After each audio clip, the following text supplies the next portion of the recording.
Hello YT family, welcome to another day in my life. ఈరోజు మీరు చూస్తుంది వచ్చేసరికి సండే బ్లాగ్. సో సండే వచ్చేసరికి మా లక్కీకి స్నానం అయితే అయిపోయింది and he is about to sleep. And ఈరోజు సండే స్పెషల్ ఏంటంటే చికెన్ తీసుకొచ్చారు, కానీ చికెన్ కాదు ఇప్పుడు వండేది, ఫిష్ పులుసు అయితే పెట్టబోతున్నాను అనమాట. సో కామెంట్స్లో నేను పులుసు పెట్టగానే అడుగుతున్నారు పులుసు తినొచ్చా అనేసి. ఎస్, కొన్ని రకాల చేపలు పులుసు తినచ్చు.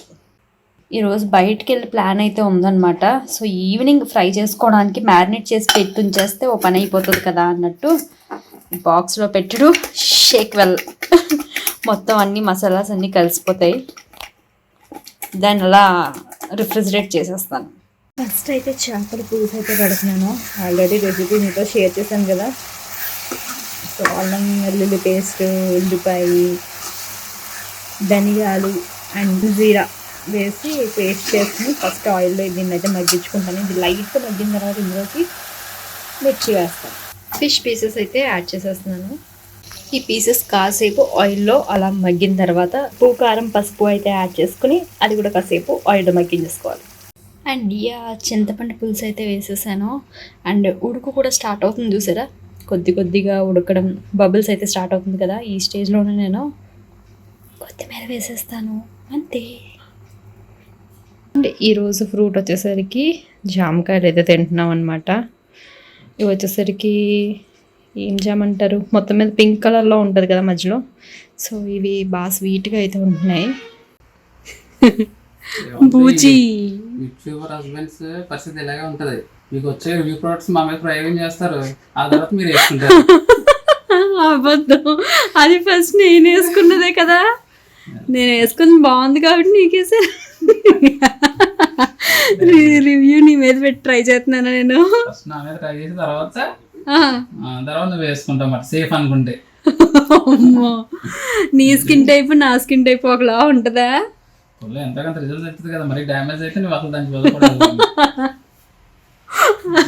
అయ్యి బాబాయ్, ఎంత పెద్ద మాట అన్నా.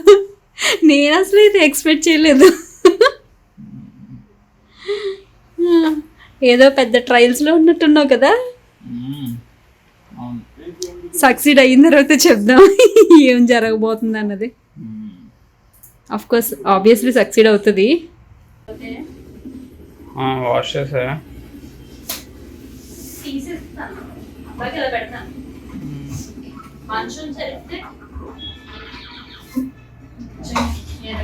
చాలా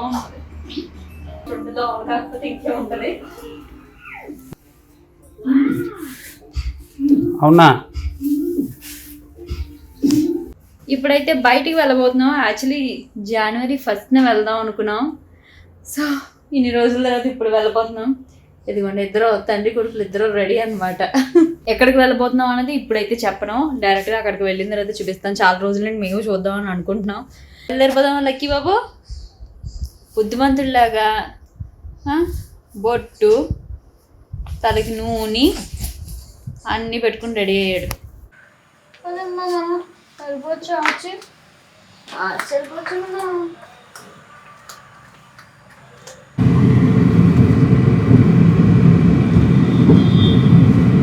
హలో, సీరియస్గా చూసేస్తున్నాడు. ఎందుకు, ఏమిటి, ఎలా అన్నట్టు. మేము రాజమండ్రిలో ఇలాగే వెళ్ళేవాళ్ళం షాపింగ్కి. చాలా జనం ఉన్నారు. రాజమండ్రి మెయిన్ రోడ్ అంతా షాపింగ్ చేసి వచ్చేవాళ్ళం.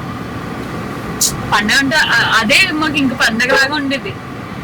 ఇప్పుడు అంత ఆన్లైన్లో అయిపోయినాయి. బట్ ఎంత ఆన్లైన్ వచ్చినా చూసా ఆఫ్లైన్లో కొనే వాళ్ళు ఎంతమంది ఉన్నారో. దేనికదే అబ్బా, చందన బ్రదర్స్ 1+1 ఆఫర్లు పెట్టేస్తారు. 50% ఆఫ్ అంట. 1+1 1+2 కూడా ఉందంట ఆఫర్. బట్ ఏమున్నాయి, కళానికేతనా అందులో సండే కదా, సండే మార్కెట్ కూడా ఉండడం వల్ల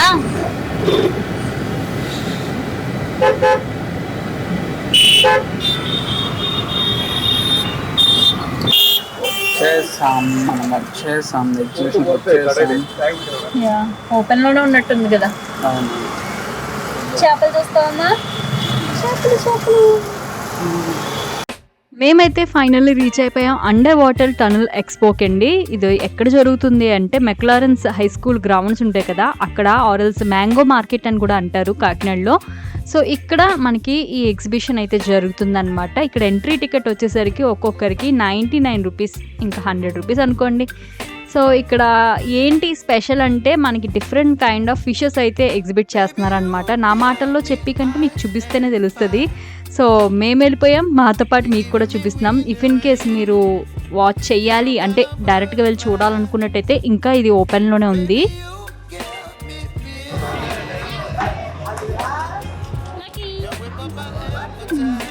ఎక్కడికో తీసుకెళ్ళిపోతున్నాం అన్నట్టు ఫీలింగ్. అలా నడుచుకుంటూ లోపలికి వెళ్ళిపోగానే మనకి ఇక్కడ నుండి అయితే ఎగ్జిబిషన్ స్టార్ట్ అవుతుంది. సో రెగ్యులర్ ఎగ్జిబిషన్స్లా కాదండి ఇది. ఇక్కడ వచ్చేసరికి ఏంటంటే డిఫరెంట్ కైండ్స్ ఆఫ్ ఫిషెస్ అయితే ఉన్నాయన్నమాట. చూడడానికి చాలా లైవ్లీగా అనిపించింది. అండ్ జనం కూడా బాగా ఎక్కువగానే ఉన్నారు. ఇట్స్ బికాస్ సండే మేము వెళ్ళడం వల్ల బాగా ఎక్కువ జనం అయితే ఉన్నారనమాట. బట్ బాగా అనిపించింది. అంటే మనకి సీలో ఉండే డిఫరెంట్ కైండ్స్ ఆఫ్ ఫిషెస్ అన్నీ కూడా ఒక చోట మనం చూడడానికి కలర్ఫుల్గా చాలా లైవ్లీగా అనిపించింది అనమాట. నాకైతే బాగా నచ్చింది. నాకు కూడా అక్వేరియం ఉంటే ఇంట్లో బాగుందని అనిపిస్తుంది, కానీ దాన్ని మెయింటైన్ చేయడం అన్నది చాలా కష్టం అనమాట. అందుకే అసలు ఆ పని అయితే పెట్టుకోలేదు. బట్ ఇంట్లో చేపలు పెంచడం అయితే మంచిదని అంటూ ఉంటారు. ఇక్కడ చూడండి ఎల్లో ఫిషెస్ చాలా బాగున్నాయి. ఎల్లో ఒకటి అండ్ ఆరెంజ్ కలర్ ఫిషెస్ ఒకటి చాలా బాగున్నది. దట్స్ నాట్ ఆల్, మీరు అస్సలు స్కిప్ చేయకుండా చూడండి. ఎందుకంటే మీకు తర్వాత టన్నెల్ లోపల నడుచుకుని వెళ్ళే వ్యూ అయితే చాలా చాలా ఎక్సలెంట్ ఉందండి. అండ్ అక్కడ ఫిషెస్ అయితే నిజంగా సూపర్ అనమాట. అంటే చాలా పెద్ద ఫిషెస్. ఇప్పుడుకొచ్చి నేను డైరెక్ట్గా అంత పెద్ద చేపలను అయితే నేను చూడలేదు. ఇది స్టార్ ఫిష్ కూడా ఏంటంటే చిన్నవి నేను చూశాను, కానీ ఇంత పెద్ద స్టార్ ఫిష్ని అయితే నేను డైరెక్ట్గా చూడలేదన్నమాట. బాగా అనిపించింది. సో మొత్తం మీద లక్కీ కూడా బాగా ఎంజాయ్ చేశాడు. అంటే వాళ్ళకి ఇప్పుడిప్పుడే అబ్జర్వేషన్ అన్నది స్టార్ట్ అవుతూ ఉంటుంది కదా, చూస్తూ ఉంటారు ఏంటి అని నోటీస్ చేస్తూ ఉంటారు. వాడు ఎక్కడ ఎలా ఫీల్ అవుతాడా అని అనుకున్నాం, కానీ ఓవరాల్ ఎగ్జిబిషన్ అంతా కూడా చాలా ఇంట్రెస్ట్గా పెద్ద పెద్ద కళ్ళు చేసుకుని చూశాడు. అవి వీడియో క్లిప్పింగ్స్ కూడా మేము తీసాం, మీకు ఖచ్చితంగా షేర్ చేస్తాను.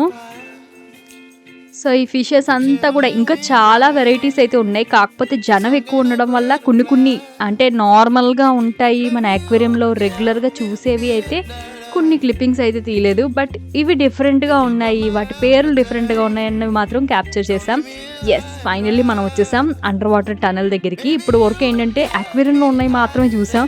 ఈ టన్నెల్ లోపల నడుచుకుంటూ వెళ్తూ ఉంటే ఆ ఫీలింగే చాలా డిఫరెంట్గా ఉంది. ఇట్స్ బికాస్ మనం టన్నెల్ లోపలికి ఎలా వెళ్తూ ఉంటాం, మన నెత్తి పైన ఫిషెస్ అవన్నీ కూడా తిరుగుతూ ఉన్నాయన్నమాట. లక్కీ ఇక్కడ ఎంత ఆశ్చర్యంగా చూసాడంటే, అంటే ఆబ్వియస్లీ మనకే చాలా ఆశ్చర్యంగా ఉంటుంది. వాడు కూడా ఫస్ట్ టైం అలా చూడడం వల్ల అనుకుంటా నోరు ఎల్లబెట్టుకుని చూస్తూ ఉండిపోయాడు. నాకు కూడా చాలా చాలా బాగా నచ్చింది. సో ఇలాంటి ప్లేస్ ఏంటంటే కొంచెం చేంజ్ ఓవర్ కోరుకుంటారు. అంటే ఆఫ్టర్ డెలివరీ లేదంటే ప్రెగ్నెన్సీలో ఎక్కువ ఇంట్లో రెస్ట్ తీసుకుంటూ ఉంటాం కదా, బట్ అప్పుడప్పుడు చేంజ్ ఓవర్కి బయటికి వెళ్తే మాత్రం చాలా బాగుంటుంది. ఇది చూసారా, ఇవి కూడా చాలా చాలా బాగున్నాయి. ఒకే చోట చాలా ఎక్కువ ఫిషెస్ ఉన్నాయన్నమాట. ఐ డోంట్ నో మిగతావన్నీ కూడా కొంచెం ఒక్కొక్కటి అలా సపరేట్గా తిరుగుతున్నాయి, కానీ ఇవన్నీ మాత్రం ఈ కేటగిరీ ఆఫ్ ఫిషెస్ అన్నీ కూడా చాలా గుంపుగా ఉండిపోయినాయి ఒకే చోట.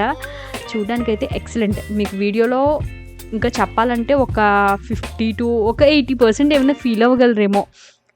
ఆ డైరెక్ట్గా అక్కడ చూస్తేనే ఆ ఫీల్ అన్నది బాగుంటుంది. ఎస్, ఇక్కడి నుండి మీకు పెద్దవి స్టార్ట్ అవుతాయి. ఇదే పెద్దది అని నేను అనుకున్నాను, ముందుకు వెళ్తే ఇంకా పెద్దవి ఉన్నాయన్నమాట. మనకి సైజ్ అలా అలా అలా వెళ్ళే కొలిది పెరిగిపోయినాయి. ఆ ఫిషెస్ చూడండి, మీకు సైజ్ కంపారిజన్ తెలియడానికే కింద తలలు కూడా కనిపించేటట్టు తీసాను అనమాట వీడియో. ఇట్స్ బికాస్ అలా చూస్తే మనకు పెద్దగా తెలీదు, బట్ సైజ్ కంపారిజన్కి మన మనిషి పక్కన ఉంటే బాగా తెలుస్తుంది కదా. సో మొత్తం మీద ఆ టన్నులోండి బయటికి నడుచుకుని వస్తే యాజ్ యూజువల్గా మన రెగ్యులర్ ఎగ్జిబిషన్సే ఇక్కడ జరుగుతున్నాయి. స్టాల్స్ కూడా మరీ ఎక్కువ అయితే లేవన్నమాట, మరీ టూ మచ్గా అయితే లేవు. చిన్న చిన్న స్టాల్స్ ఉన్నాయి. ఎక్కువ గేమ్స్ ఆడుకునేవి అయితే మాత్రం ఇక్కడ ఉన్నాయి. సరదాగా అవన్నీ చూసేసాము.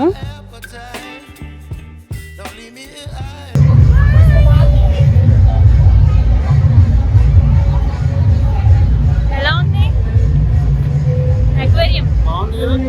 చాలా బాగుంది.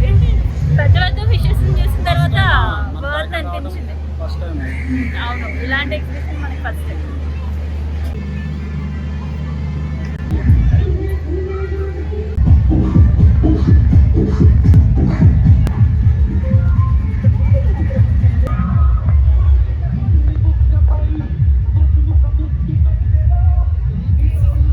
మొత్తం మీద కొత్తగా పెట్టిన ఫిష్ అక్వేరియం ఎగ్జిబిషన్ అయితే చూసేసాం అండ్ అలాగే ఇంకా వెళ్ళిపోతున్నాం అనమాట. ఎగ్జిబిషన్ చూసే ఇంట్రెస్ట్ కాదు, ఏదో ఫిషెస్ ఎగ్జిబిట్ చేస్తున్నారు కదా అని చూడడానికి అయితే వచ్చాం. పదండి మీరు వెళ్ళిపోవచ్చా? మొత్తం మీద ఎగ్జిబిషన్ బయటకు వచ్చేసాం అండ్ నెక్స్ట్ ఒక్కొక్కరింటికి వెళ్తూ ఇంటికైతే రీచ్ అవుతాం అనమాట. ఎక్కడికి వెళ్తానో చూపిస్తాను తర్వాత. నెక్స్ట్ అక్కడ నుండి అయితే మేము మా పెద్ద ఆడబడుచు చిన్న ఆడబడుచు అండ్ మా తోడుకోడలు ఒకే ఏరియాలో ఉంటున్నారనమాట. వాళ్ళ ఇంటికి వెళ్ళి అక్కడ నుండి ఇంటికి వెళ్ళాం.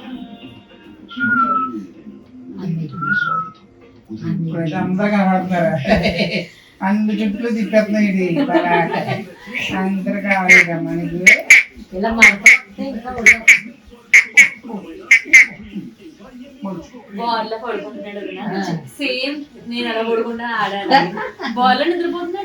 పెద్దలు పడుకున్నాడు పడుకుంటున్నాడా? ఇలాగా ఇలా చూడమ్మా అదే ఇలా ఒకసారి ఇలాగే ముందు పడిపోతున్నారా పోలగా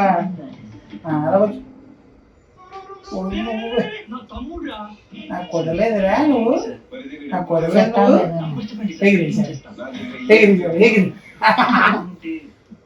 విజిలేస్తేనే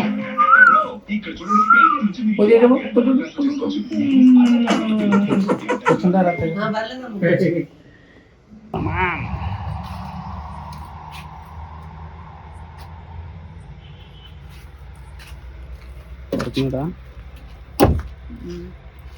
నిద్రలో ఉన్నాడు. హ్యాండ్ బ్యాగ్ ఉంది.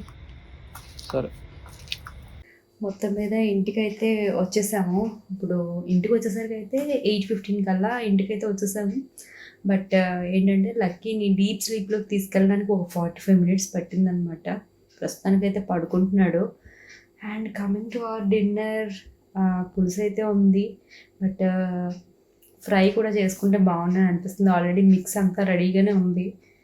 చూద్దాం వీరు గారు ఎలా అంటే అలా. చికెన్ ఫ్రై అయితే క్యాన్సిల్. సో ఓన్లీ పులుసు ఉంది కదా, మళ్ళీ ఎందుకు అది ఇది చేస్తే మళ్ళీ రేపటికి ఏదో నిన్నటిది తిన్నది అన్న ఫీలింగ్ ఉంటుంది. రేపటిది రేపే వండుకోవడం బెటర్ అని మొత్తం మీద చికెన్ ఫ్రై అయితే చేయట్లేదు. ఇంకా ఈ కర్రీతో తినేయడమే. మా డిన్నర్ అయిపోయింది. ఇప్పుడు టైం 10:30 అవుతుందన్నమాట. ఇంకా అబౌట్ టు రెస్ట్. ఇప్పుడు వరకు ఏం చేశానంటే గ్రాసరీస్ అయితే తీసుకొచ్చారు, అవన్నీ కూడా ఏంటంటే రీఫిల్ చేసేసాను. సో ఈ పని అయితే పట్టిందనమాట. అండ్ ఈరోజు బ్లాగ్ మీకు నచ్చుంటుంది అనుకుంటున్నాను. నచ్చితే మాత్రం వీడియోని లైక్ చేయడం మర్చిపోకండి. అండ్ మన ఛానల్ కొత్తగా చూస్తున్నట్టయితే సబ్స్క్రైబ్ చేసుకోండి. నెక్స్ట్ మళ్ళీ ఇంకొక బ్లాగ్లో మనం అయితే కలుసుకుందాం. Take care, keep smiling, bye.